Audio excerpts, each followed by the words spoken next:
Isang magandang Friday sa inyong lahat.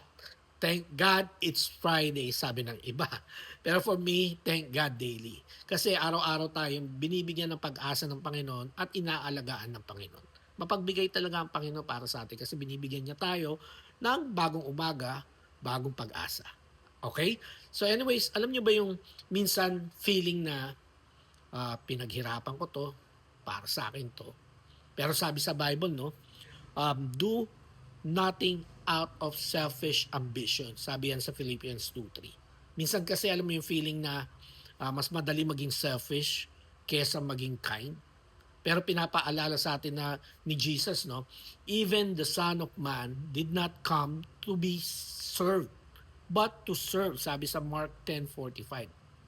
Kung siya nga, ang Panginoong Kristo nga, nagbigay ng lahat eh. Sino ba ako or sino ba tayo para magdamot, di ba? Unselfishness doesn't mean mawawalan ka. It means mas magiging katulad natin siya, ang Panginoon.